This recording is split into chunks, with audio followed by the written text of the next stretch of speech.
Madame, Monsieur, bonsoir. Saha ftorkum, saha ramadankum. Heureux de vous retrouver pour cette soirée, la première soirée ramadanesque.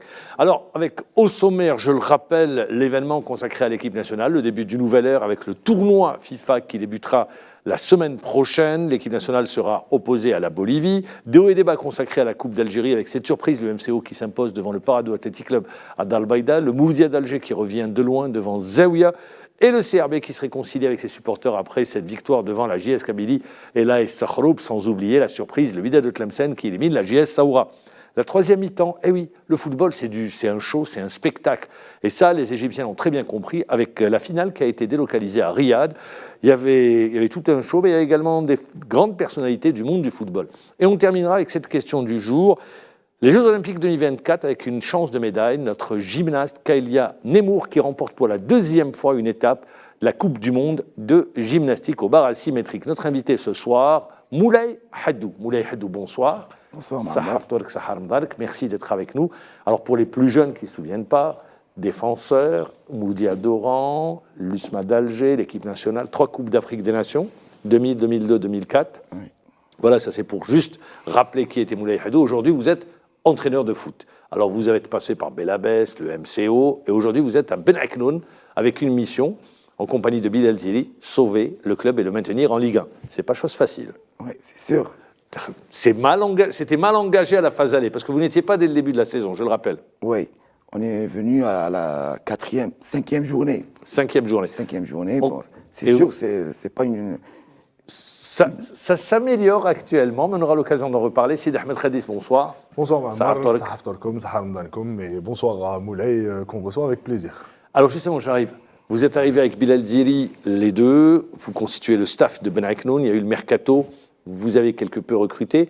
Il y a eu ce match contre le Shabab Riyadi de Belouizdad. Vous accrochez le nul contre le CRB. Et depuis, ça va un peu mieux, puisque vous avez un match de retard contre le Mourzia d'Alger et vous pouvez vous sauver, tout dépendra des prochains résultats. Oui, c'est sûr, c'est déjà l'objectif numéro 1, c'est de sauver le club. On est venu, moi et Bilal, à la barre technique. Donc, pour un premier objectif, c'est de sauver le club. Ça n'a été pas facile, surtout à la phase aller. Mais là, on est sur une bonne dynamique des résultats. À la phase retour, de matchs gagnés. En plus, un match à la Coupe d'Algérie la semaine passée. Contre l'ASMO d'Oran, 3-0. 3-0. Donc, on est sur une bonne dynamique. En espérant continuer comme ça. Alors, il y a une question, je vous la posais, j'avais eu la dernière fois Bilal et j'avais oublié de lui poser une question. Vous encaissez toujours sur la fin. Pourquoi ? Vous avez dû le remarquer. Oui, c'est sûr. Plusieurs matchs, on a perdu. Vous pensez tenir le résultat, oui. Match nul, et puis vous encaissez. Moi, ma mal parce que... L'inexpérience... C'est manque de concentration, manque d'expérience. Il y a des joueurs qui n'ont jamais joué en Ligue 1. Donc, c'est pas facile pour eux. Mais on essaie d'améliorer, on essaie de travailler pour... les derniers matchs, on n'a pas encaissé. Tant mieux pour nous, en espérant rester comme ça. J'allais revenir à cette question. De jouer sans public, c'est compliqué ? Oui, c'est compliqué. Bon, le football, c'est un spectacle. On aimerait bien avoir les gradins remplis, mais on n'a pas de supporters. Vous avez une petite poignée de supporters. Je rappelle Ben Aknoun, pour ceux qui ne connaissent pas, c'est une commune. Oui, c'est une commune à l'ouest, sur les hauteurs d'Alger. Voilà. Oui, on fait avec. Et on essaie de motiver les joueurs et d'être prêt mentalement, même sans les supporters. C'est vraiment un défi pour des clubs comme Ben Aknoun, le Paradou a lancé son académie, Ben Aknoun ne l'a pas encore, de pouvoir lutter face à des clubs qui représentent des wilayas. Ça reste très compliqué. Mais il y a beaucoup de gens qui ne connaissent pas l'équipe de Ben Aknoun, mais ils ont les moyens pour réussir. Donc il faut juste mettre... Non, mais je rappelle qu'il y a des traditions également à Ben Aknoun en football. Oui. Il y a des traditions. Surtout en catégorie de jeunes, où à l'époque, je me souviens de ma génération, où on jouait souvent face à Ben Aknoun, ils jouaient en national. Ben Aknoun a toujours joué en national pour les catégories de jeunes. Aujourd'hui, quand vous regardez la suite de la compétition, ce qui vous reste comme match, qu'est-ce que vous dites, les chances de maintien ? Si vous deviez évaluer les chances de maintien ? Ben, nous, on est là pour gagner des matchs. On gère match par match. Et il reste 13 matchs. Donc on va le jouer à fond pour sauver le club. À commencer par le match de vendredi qui sera décisif pour Magara. Benakhnoun, qui joue face à un concurrent direct à la Direct au relégation. maintien. Oui, ben, Ça, c'est le match qu'il faut gagner. C'est les matchs à 6 points. C'est un match Surtout à domicile. à 6 points, mais c'est un concurrent direct. Donc on est obligé de gagner ce match. On est en train de préparer le match tranquillement en attendant. Il y a une question, avant de passer à l'actualité, notre actualité. Contre le Moudia d'Alger, vous savez quand est-ce que vous allez jouer ou pas? C'est prévu le 19, mais jusqu'à présent, Où vous allez jouer ce match? on ne sait pas. Très bien. La grosse question. Quel est le stade? Il y a un stade où vous dites non, on ne jouera pas? Non, nous, déjà à la base, Je vous posez la question différemment. on reçoit, C'est vous qui recevez? oui, Très bien. au 20 août. Donc c'est impossible de jouer contre. Au 5 juillet. Bon, au 5 juillet, c'est pas nous qui décide, c'est la Ligue qui décide. C'est vous qui recevez. Oui, Ouais, vous pouvez dire c'est pas le stade où je suis domicilié. bien oui, ça c'est sûr.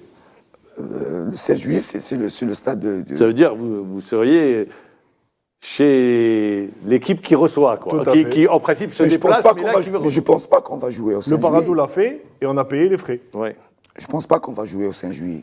Très bien, Moulay Hadou, vous restez, on est ensemble pendant toute cette heure, les 52 minutes. Allez, on va passer à l'événement de Stade 24.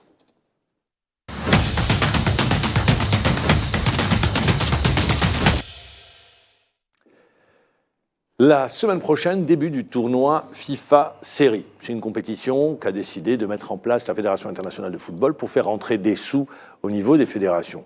Alors il y aura la Bolivie, il y aura également Andorre et l'Afrique du Sud. Ce seront les invités de l'Algérie plus l'Algérie. L'Algérie fera son entrée le 22 face à la Bolivie. En d'autres termes, c'est le début d'une nouvelle ère. Sidam Tredis. L'arrivée de Vladimir Petković à la tête des Verts pourrait voir l'apparition de tout nouveaux visages au sein de la sélection nationale et ce dès la prochaine liste concernée par le tournoi FIFA qui aura lieu en Algérie du 18 au 26 mars. Qui dit nouveau sélectionneur, dit redistribution des cartes. Dans un premier temps, on s'attend à ce que le nouveau coach des Verts garde l'ossature habituelle de l'équipe. Les anciens ne seront pas poussés vers la sortie pour autant. Ce n'est que par la suite qu'il pourra envisager un éventuel tri en vue des échéances à venir. De nouveaux joueurs devraient rejoindre les rangs des Verts et intégrer la sélection. Eux qui s'illustrent en club, mais qui n'ont encore jamais porté le maillot national. On retrouve en tête de liste Rafer Guetan, qui vient tout juste de changer sa nationalité sportive. Il fait actuellement sensation au Portugal avec son club Estoril Praia, avec lequel il a disputé 31 matchs depuis le début de la saison, toutes compétitions confondues. Il a inscrit 7 buts et délivré 3 passes décisives. L'ailier droit de 24 ans à la technique hors norme et une belle patte gauche devrait faire ses débuts lors de cette fenêtre internationale. En parlant de révélation algérienne, il est difficile de passer à côté du très talentueux Anis Hadj Moussa, qui est chaud bouillant depuis son transfert à Vitesse dans le championnat néerlandais cet hiver.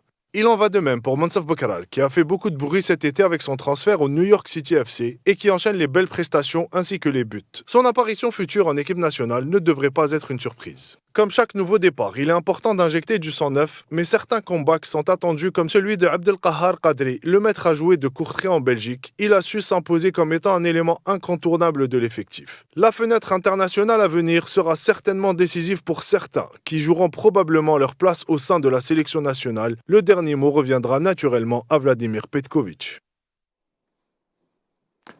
Eh bien voilà, là, c'est les nouveaux qui pourraient rejoindre. Il y a Guitane, dont on a vu certaines actions, qui lui a changé de nationalité. Je Récemment. rappelle, nationalité sportive. Donc, il va rejoindre sûrement l'équipe d'Algérie.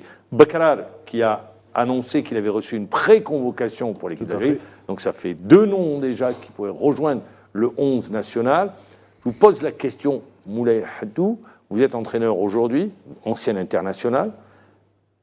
Il faut faire une révolution de palais ou vous dites non, il faut y aller doucement?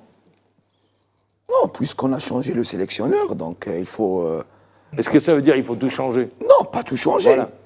Garder l'ossature et mettre des jeunes qui ont les qualités, les capacités pour faire avancer cette équipe nationale. En d'autres termes, vous dites du sang nouveau, quoi. Ben oui, on est obligé. Parce que quand on voit le contingent de l'équipe nationale depuis 2019 à 2024, on n'a pas trop changé. Si vous prenez la dernière Coupe d'Afrique des Nations, sur le premier match, il y avait 8 joueurs qui avaient étaient pris là en part à la 2019. dernière Coupe d'Afrique des Nations 2019. Ouais, donc on est obligé de donner la chance à d'autres jeunes parce qu'il y a des joueurs en équipe nationale.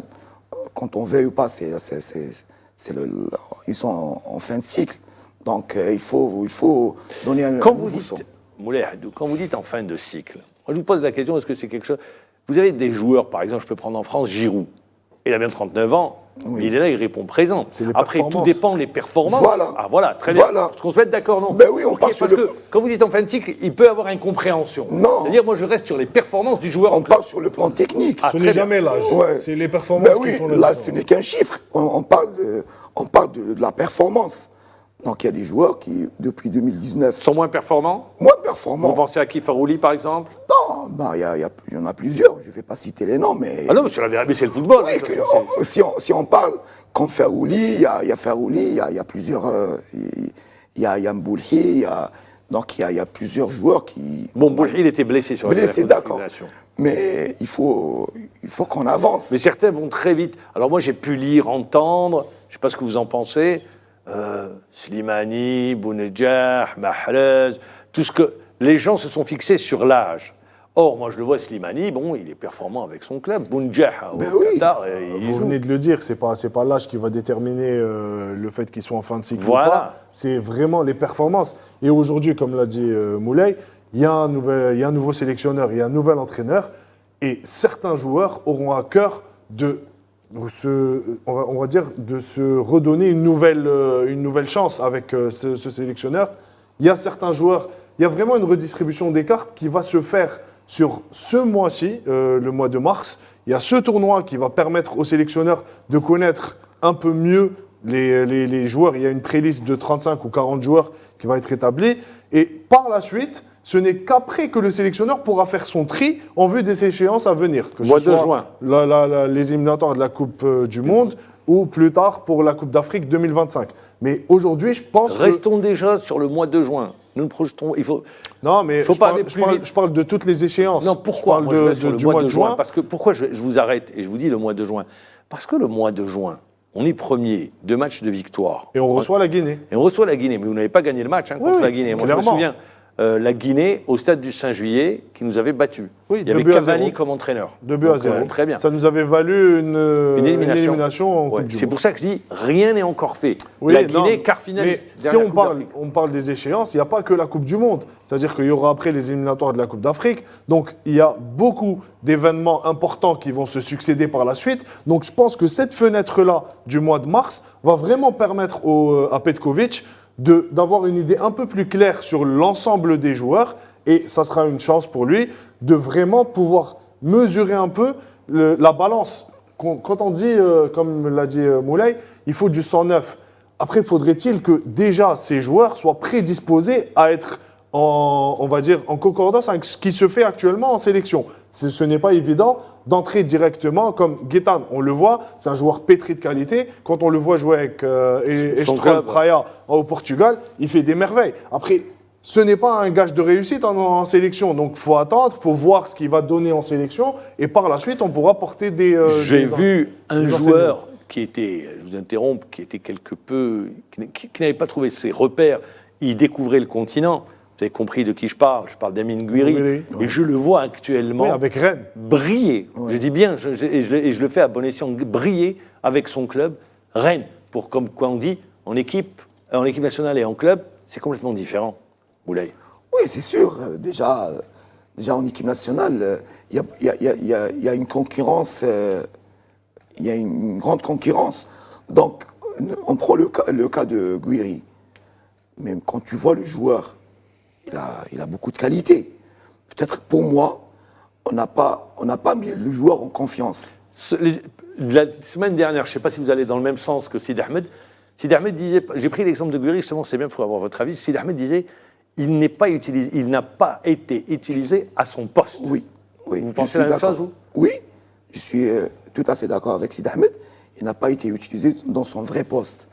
Parce que Gouiri, s'il a joué la CAN, Gouiri avec nous, on pourrait faire mieux. Parce que c'est un joueur qui a beaucoup de qualité. Il est très intelligent dans le jeu, donc il a beaucoup de qualité. On l'a vu, il est rentré, mais bon, il est... Il est passé complètement à côté. Il a combien de sélections, Mahamar? Très peu. 4 sélections. Voilà. Sélections. Voilà. Il est jeune, il a 3-4 sélections. On va pas le juger en 3 ou 4 matchs. Donc, Non, mais moi, je revenais, c'est pas pour le juger sur son positionnement.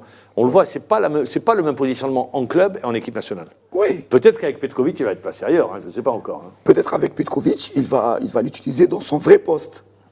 Et on sera... Ça, c'est des choix d'entraîneur, comme Voilà. on dit. C'est des choix d'entraîneur. Après, il y a une chose qui est vraiment pertinente dans ce que dit Moulay, c'est qu'il va y avoir une concurrence rude. Parce que déjà, si on parle du compartiment offensif, on prend juste le côté droit où est l'indéboulonnable Riyad Mahrez, qui est la star de notre équipe nationale, qui a joué au plus haut niveau. Aujourd'hui, quand on prend le côté droit, il va y avoir Riyad Mahrez qui, ces derniers temps, faut le dire, n'est pas à son meilleur niveau depuis qu'il est allé en Arabie Saoudite.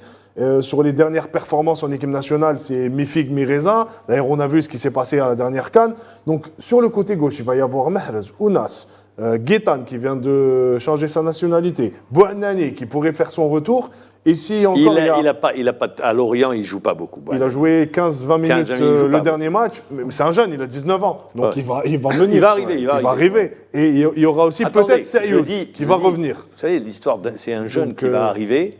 J'en ai vu des jeunes avec un gros potentiel qu'on a vu pendant un temps et qu'on ne voit plus. Bien sûr. Donc c'est pour ça, je dis attendons pour voir, parce qu'il y a des choix de carrière à un moment donné qui sont décisifs pour la suite. De votre carrière. Alors si vous vous trompez, là il est parti à Lorient est en difficulté, il va falloir qu'il fasse le bon choix. Oui, mais ce que je voulais dire, c'est que c'est vrai que là, ce que dit Moulay, c'est qu'il va y avoir de la concurrence et avec un nouveau sélectionneur. C'est-à-dire que on connaît un peu les affinités qu'il y avait entre Jamel Belmadi et les joueurs. C'était un peu le grand frère, le gars de la cité, il les connaît. Il y a un peu un côté sentimental qui rentre en jeu, alors que là, il y a un nouveau sélectionneur. Mais pourquoi vous ne dites pas qu'il a apporté de la rigueur, qu'il a apporté un nouveau discours, Jamel? Si. Quand il est arrivé, c'est surtout ça. Bien sûr. Non, mais c'est ce qui a fait sa réussite. C'est qu'il s'est mis les joueurs de son côté. Prêt à sacrifier pour lui. Justement. D'ailleurs, il suffisait de lire le dernier message de Riyad Mahrez. Oui, le dernier poste de Mahrez. Qui est très fort. Alors, on est sur le discours. Nouvel entraîneur, nouveau discours. C'est la découverte. Le groupe va découvrir l'entraîneur et l'entraîneur, ils vont se découvrir tous les deux. Oui. Ça change. Non, c'est sûr. Maintenant, avec le nouveau sélectionneur, sûrement il y a un nouveau discours, il y a une ligne de conduite, donc il faut que le joueur suit l'entraîneur et on commence... Quand j'entends dire, il faut laisser du temps à l'entraîneur. L'entraîneur national n'a pas de temps, généralement. Non. En club, peut-être. Enfin, déjà, le peu de temps qu'il a, c'est 3-4 jours maximum. Notamment, peut-être sur les matchs amicaux, on ne le juge pas parce que c'est des matchs de préparation sur le match de Coupe d'Afrique, des éliminatoires de Coupe du Monde. Mais quand arrive la compétition officielle, il faut gagner les matchs. Il n'y a pas de temps, c'est des objectifs. Ben oui, c'est sûr. On n'a pas le temps. On n'a pas le temps. Maintenant, il faut mettre directement dans le bain et à partir de ce tournoi-là. Quand on voit les adversaires, on commence par la Bolivie. Bolivie qui avait joué face au Sénégal. Oui, mais disons que c'est pas la Bolivie au niveau international, c'est pas ce qui se fait de mieux. C'est pas une grande nation de foot. Oui. Donc c'est bon de débuter face à un adversaire présumé plus faible. Ben oui, c'est bien toujours. C'est bien. Ben oui, c'est bien. Déjà avec le nouveau sélectionneur, il y aura de nouveaux joueurs. Donc, on ne va pas mettre ces joueurs directement dans un match costaud. On va jouer contre une équipe moyenne. Comme ça les joueurs vont être plus à l'aise et plus tranquilles dans le jeu dans le premier match. Il y a un joueur, avec l'arrivée de Petkovic, comme il parlait italien, on s'est dit, lui, il va rejoindre l'Algérie, d'autant plus qu'il est en train de s'installer au niveau du Milan AC. Ouais. À l'époque où il jouait à Bordeaux, déjà, il présentait il a un gros potentiel. On s'est dit, avec Petkovic, il y a de grandes chances, avec Ben Nasser qui est à ses côtés, qu'il rejoigne l'équipe d'Algérie. Finalement, ça ne s'est pas fait. On va écouter Yassine Adli, c'était lors d'une conférence de presse avec son club, le Milan AC. La question lui a été posée, la France ou l'Algérie? Écoutez sa réponse. Yassine, stai crescendo io ho guardato nella rosa dei titolari del Milan, diciamo, sei l'unico che non ha ancora esordito nella sua nazionale maggiore. Ne avevamo parlato nell'intervista, non avevi ancora deciso, è uscito invece un'indiscrezione negli ultimi giorni in Francia. Allora, poi magari spieghi ai colleghi italiani che tu potresti scegliere tra Algeria e Francia, che è una cosa molto comune comunque per un giocatore francese, e tu staresti aspettando la nazionale francese. Insomma, voglio capire a che punto sei per questa scelta e di cosa dipende, perché lì non si parla soltanto di calcio ma anche di sentimenti di famiglia. No, penso che io da giocatore voglio giocare al livello più alto, quindi certo che per me giocare con la Francia è un obiettivo e dopo lo spiegherò perché, ma non nel momento. Alors, messieurs, la réponse. Bah, il y a une phrase qui ne passe pas chez les Algériens. C'est déjà, il dit jouer pour la France est un objectif. Là, c'est légitime. C'est un choix. Il a le droit de faire son choix. Après, il y a une phrase qui ne passe pas chez nous, c'est chez les Algériens, c'est j'aimerais jouer au plus haut niveau. Pourquoi Peut-être que c'est elle passe pas cette phrase? Elle passe pas parce que pour certains, c'est une façon, c'est une réponse qui dénigre un peu l'équipe nationale algérienne. Il parle d'un fait. Il parle d'un fait, oui. Oui, mais d'un fait. Ça peut être une vérité. Non, c'est une vérité. Oui, c'est clair. Vainqueur de la Coupe du Monde, finalise la dernière Coupe du Monde. Après, la question... Moi, je ne pense pas que ce soit un choix du cœur. C'est un choix professionnel. C'est un choix sportif. Voilà. C'est plus sportif que... C'est pour ça que je dis professionnel. Oui, oui, bien sûr. Non, il a choisi de représenter la nation qui juge. Je ne mets pas du tout en doute son amour pour l'Algérie pendant 30 secondes. Hein. Ah, clairement. Ça, c'est... Par contre, il le dit. Son père est il dit, ouais, bon, je veux aller. Mais c'est la phrase qui fait que... Moi, je n'ai pas la même perception. Moi. Pour moi, je trouve que c'est une belle réponse sur le plan diplomatique. C'est très... C'est délicat. C'est subtil. C'est délicat en même temps. C'est un peu délicat parce que c'est une manière de dire j'ai pas envie de jouer pour l'Algérie parce qu'ils ne jouent pas au plus haut niveau. C'est aussi ils n'iront pas, pour lui... Mais aujourd'hui... On n'était pas à la dernière Coupe du Monde. Oui, clairement. Ni celle d'avant. Voilà. Mais aujourd'hui, est-ce que... Parce que c'est l'éternel débat qui revient à chaque fois des binationaux. On l'a vu avec Awar dernièrement, qui avait choisi et qui avait opté de jouer pour la France, mais finalement a fini par porter le maillot national, le maillot des Verts. Fakir avait fait le même choix. Fakir avait opté pour la France. Non, il a opté pour l'Algérie. Après, retournement de situation, il a opté pour la France. En 2 heures, ça a changé. C'est Olas qui était à l'origine du changement à l'époque. Plus Bernès. Mais Olas avait son voilà, Bernès qui était ami de Didier Deschamps à l'époque. C'était manager de Didier et ami. Manager de Didier et manager de Fekir. Et de Fekir. Mais ami de Didier Deschamps. Donc bon, on ne va pas refaire l'histoire, mais c'est pour vous dire, ça sera l'éternel débat des binationaux. Mais aujourd'hui, j'espère que Yacine Adli ne regrettera pas son choix et ne changera pas de... Vous vous projetez déjà. Oui, bien sûr. Parce que pour moi, ayant vu le joueur et voyant la qualité des joueurs qui sont au milieu de terrain en équipe de France, je ne pense pas qu'il puisse avoir sa place. C'est votre avis. Je suis tout à fait d'accord avec Sid Ahmed. Parce que, bon, d'abord, il a fait son choix. Donc, il a opté pour la France. Il n'a pas été appelé encore. Hein. Voilà, justement. Oui. Est-ce qu'il a été appelé avec la sélection française? Alors, il n'a pas été appelé, non? Donc, mais ça, justement, c'est des phrases qui restent. Parce que cette phrase, elle va lui coller à la peau. Moi, si j'étais à sa place, je ne réponds pas à cette question. D'abord... Qu'est-ce que vous auriez dit? Laissons le temps faire? Ben oui, parce que déjà, tu n'es pas sélectionné et tu as dit, je vais opter pour l'équipe de France. Donc, pour moi, il a fait son choix. Donc, j'espère qu'il ne va pas regretter son choix. C'est vrai qu'il est jeune, hein, mais après, quand je le dis, Mamar, il y a 2 joueurs qui jouent à son poste déjà. Tous les 2 sont titulaires au Real Madrid. Donc, c'est pour vous dire un peu la qualité des joueurs en équipe de France au poste de milieu de terrain. Eh bien, on attendra pour voir. Ce qui est sûr, c'est que la liste, elle n'est pas tombée encore. Pas encore. Dans les prochains jours.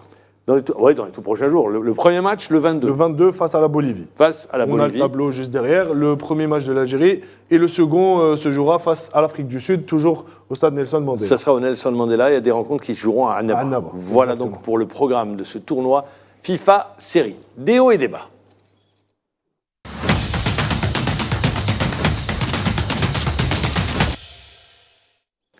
Des hauts et des bas, la Coupe d'Algérie. Ben Akloun qui se qualifie aux dépens de l'Azmo devant la Coupe d'Algérie. vous jouez match par match, mais vous, c'est le championnat, avant tout. Et c'est sûr, on va jouer. Bon, la Coupe d'Algérie, c'est toujours un plus. C'est pas notre objectif. Notre objectif, c'est de sauver le club le plus tôt possible et récolter le maximum de points. Mais on joue la Coupe d'Algérie, on va la jouer. Tirage au sort, qu'est-ce que vous souhaitez? Des équipes qui restent? La Ligue 1 ou les divisions inférieures? Peu importe. Peu importe. Donc, on aimerait bien jouer ici à Alger. Rester, ne pas se déplacer. Ne pas te déplacer parce qu'il y a le Ramadan, on préfère rester à Alger. Alors, le tirage au sort est prévu le 17. 17. Voilà, pour le tirage au sort, on connaîtra le futur adversaire de Ben Hacknoun. Je rappelle que le détenteur du trophée a été éliminé, l'AS Sochleuf. Le finaliste en revanche, le CRB toujours en course, vainqueur de l'AS Relo. La surprise, demi-surprise, parce que c'est des équipes de Ligue 1, c'est votre ancien club, le MCO, qui est en bien mauvaise posture en championnat, Oui. qui est en course avec vous pour le maintien, mais qui réussit à s'imposer à Dalbeida face à une équipe qui est quand même sur le pôle, qui joue la partie haute du championnat, Ouais. le Paradou. Vous avez été surpris par le résultat ou pas, Moulay? Oui, franchement oui, parce que j'ai vu le match. Donc le Parado a dominé le LMCO. Donc au bout de 5 minutes, je pense 5-6 minutes, À 90-93, 93. dans le temps Donc, additionnel. C'est ça, une équipe. Je pense que le MCO même actuellement, MCO, actuellement, ils sont c'est forts une équipe- mentalement, qui lâchent pas. On l'a vu en championnat, Sur c'est sur les dernières 4 minutes. derniers Voilà. matchs, il marque dans le temps additionnel. Nermani, sur les Nermani dernières par minutes. 2 fois. Saoura, Magra, Et un match à Oran face à Souf, Souf exactement. et le Parado. Tout à fait. 4 Donc, derniers matchs. le MCO actuellement, je pense que c'est le mental qui fait Qui fait la différence. la différence. Très bien. Vous avez également été surpris, vous? Oui, parce que, ayant vu le match aussi, le MCO a été dominé pendant la rencontre. On a vu beaucoup de ratages de la part des joueurs du Parado. Par la suite, c'est sur un fait de jeu que Motarani, je pense, Kerrom qui égalise à la 90e minute de jeu. Et d'ailleurs, pour l'anecdote, il y avait déjà des supporters du MCO qui quittaient le stade et qui sont revenus après l'égalisation. Et c'est vrai qu'ils ont pris d'assaut d'Al-Baïda. Ouais. Alors, le hasard, il y a des matchs comme ça arrive souvent dans des saisons où l'équipe s'affronte en coupe Et et se ils se retrouvent retrouvent en en championnat. championnat. Ils vont se retrouver en championnat. Ça arrive souvent, c'est vrai, de par l'histoire. Et là, c'est une toute autre histoire en championnat. Là, c'est à Oran et le MCO doit absolument gagner. Je vous pose la question, vous avez été footballeur, vous avez été internationaux. Quand on est en mauvaise posture comme ça en championnat et on joue le maintien, ça pompe beaucoup d'énergie. Et vous jouez la Coupe d'Algérie, ça vous donne une bouffée d'oxygène, ça vous donne une petite respiration, la Coupe d'Algérie? Vous vous dites non, vous êtes en train également de laisser de l'énergie sur la Coupe. Ben oui, Qu'est-ce que vous dites? surtout quand on gagne. C'est bien pour le moral. Parce que les victoires Morale, ramènent confiance, tout. confiance, morale. Donc c'est bien de gagner la Coupe d'Algérie pour préparer les matchs du championnat. Et je pense qu'il n'y a qu'à voir la réaction des joueurs, Mohamed, après le match. Vous voyez la communion entre les supporters et les joueurs.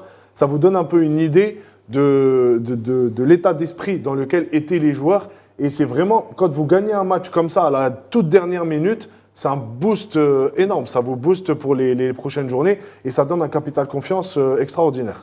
C'était l'une des surprises, je le disais, de ces 16e de finale de Coupe d'Algérie. On va retrouver l'entraîneur du Moudia d'Oran, Youssef Bouzidi. رانا عايشين مدة 4 مقابلات على كل حال وين رانا نسجلوا في الدقائق الأخيرة. هذه هي شخصية الفريق اللاعبين رغم ما نقول باللي عندنا فريق متواضع بارابور لسيرتان كلوب سور لو بلون تكنيك و سور لو بلون مونتال اون اي لا. انا جو بونس باللي عندنا ان بون مونتال وين نسجلوا في الدقائق الاخيره. كان عندنا مشكل في اللياقه البدنيه اليوم. اللاعبين راهم يريبونديو جوسكا لا ديرنيير مينوت وانا كنت متخوف نروحوا لي برولونغاسيون باسكو تخيل باللي 5 لاعبين اليوم بليسي وزادوا تبليساو اليوم 2. يا للاسف راني نسوديك واش ننجم. Alors il le dit, on est fatigué, ça c'est Ils joué au ont beaucoup de mental, blessés aussi. des blessés. Ouais. La prochaine journée, elle est importante pour eux. Ça peut être un virage dans la perspective du maintien. Messieurs, au vu des équipes qui restent, on a dit il y a eu la surprise, c'est Tlemcen qui élimine au pénalty la JS Saoura. Mais dans le même temps, on a le Mouloudia d'Alger qui, quand je dis reviennent de loin, parce que c'était un match où il y a eu un tas de problèmes qui se sont posés, avec une grosse erreur d'arbitre. Du Mouloudia face à Zawiya. 4-1. Il n'y a pas classe photo. d'écart. Il n'y a pas photo. Et il y a également le finaliste de la saison dernière, le CRB, qui bat le Khoroub. Et il est dit. Et il restera aussi le CSC. Le CSC qui a éliminé l'entente. Mais ça, c'est des équipes Ligue 1. Mais il est dit, par exemple, pour le CRB, chaque saison où elle affronte la Khoroub en Coupe d'Algérie, elle va en finale. Ouais. Alors, est-ce que ça va se vérifier une nouvelle fois? Je ne sais pas. Mais on va voir. Superstitieux, les supporters du Chabab. Ouais, je l'ai lu partout. Ouais, ouais. On va voir, il y a des choses comme ça qui se passent. L'histoire se répète. Si l'histoire se répète, si ça se confirme. On était avec la Coupe d'Algérie. Et d'ailleurs, on va aller sur une autre coupe, la Coupe d'Égypte, et c'est notre troisième mi-temps.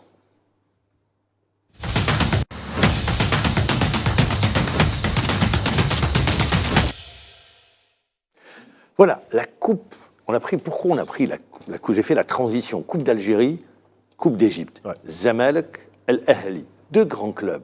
Une finale délocalisée. Et ça se fait beaucoup aujourd'hui dans le monde du football. C'est la première fois. Mais ça se fait beaucoup dans le monde sur le continent africain. Sur le continent. C'est la première fois que ça se fait. Et ça s'est joué à Riyad. Riyad qui abrite un tas d'événements sur le plan sportif dans la perspective de la Coupe du Monde. Et ça a été un véritable show. Des personnalités, des grands noms du football mondial. Mourinho, d'ailleurs, qui est rentré avec la coupe. Mourinho, accompagné de Ronaldo, Dalima, Nazario et Totti. L'un portait le maillot de Zamalek et l'autre le maillot du Ahly. Voilà, regardez, les deux qui rentrent. Ouais.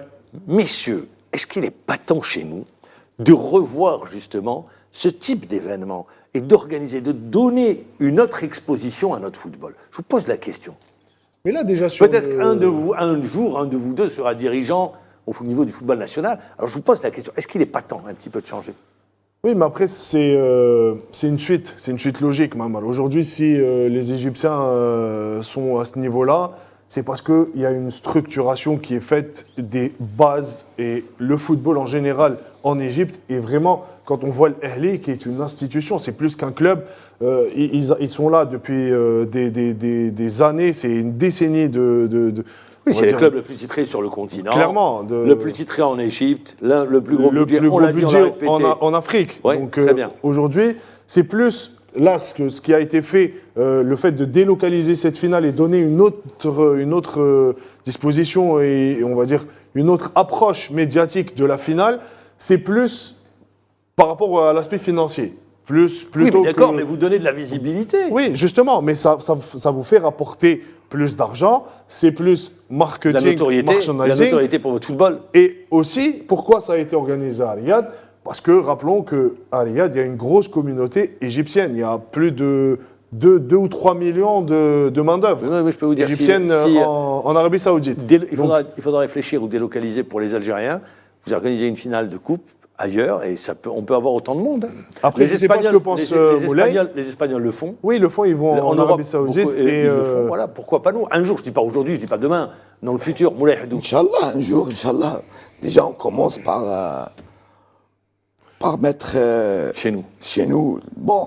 Inviter, par exemple, chez nous. Allez, on ne va pas délocaliser. Mais chez nous, ce qu'on peut faire, inviter les Tunisiens à jouer chez nous. Moi, il y a 4 ou 5 ans, j'étais au MCO, je pense. Je voulais organiser un tournoi international. J'avais des contacts avec des gens en Suisse. Je voulais ramener le Milan AC, mais personne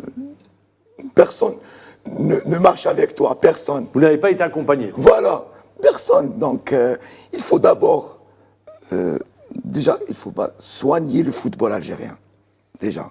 Parce que... Donner une autre image, quoi. Donner une autre image. Je sais pas, je parle du niveau, même le niveau du championnat. Il faut, tout le monde sait qu'est-ce qui se passe au football algérien. Donc il faut mettre des gens compétents pour... Quand vous dites tout le monde sait, je pense que vous pouvez parler en termes d'organisation, en termes de spectacle, de ce qui est offert dans la compétition. Oui. Vous vous êtes déplacé par exemple à Oued-Souf, les conditions étaient inacceptables. Il y a eu le match entre Zawiya et le Mouloudia d'Alger. On a vu des choses Sétif et le Mouloudia d'Alger. Nous, on a vécu un cauchemar à Oued-Souf. Oui. Ça c'est des choses qu'il faut... on est en 2024, tu joues une mi-temps.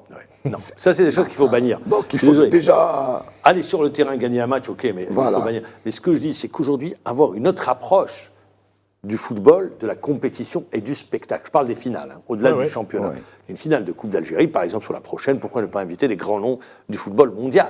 Ça serait Histoire une de bonne chose. donner notre exposition Une autre- médiatique. bien sûr. À la compétition. Vous attirez les télés, Et vous attirez les par journalistes. contre, il y a un autre aspect, Mahamar, c'est par rapport aux supporters, par rapport à la galerie. Aujourd'hui, si l'Ahli et le Zamalek peuvent se permettre d'organiser une finale comme ça à l'extérieur, délocaliser la finale à Riyad, c'est plus par rapport, comme je l'ai dit, au fait qu'il y ait beaucoup d'Égyptiens en Arabie Très bien. Saoudite. Mais par contre, chez nous, le fait de sortir, il y a un Mais on autre... peut le jouer chez nous. Chez nous. Oui, voilà, on joue chez nous, on ne et délocalise on pas. invite les gens. Parce que c'est pas tout le monde qui a les moyens de pouvoir se déplacer. Eh bien, merci. Ça sera le mot de la fin. Parce que c'est passé très vite. Avec On Moulay arrive à la Hadou. fin. On arrive à la fin de l'émission. Moulay Hadou, on vous souhaite bon vent. Merci. À Ben Aknoun, à vous également dans votre carrière d'entraîneur. Merci encore une fois. Bon Ramadan. Également, Sidi Ahmed, on se Merci. retrouve la semaine prochaine pour une nouvelle émission. À toute l'équipe technique qui nous a accompagnés, on leur dit merci, bonne soirée. Et à vous également qui nous faites confiance chaque semaine, je vous dis bonne soirée et on vous donne rendez-vous lundi prochain à la même heure. Au revoir.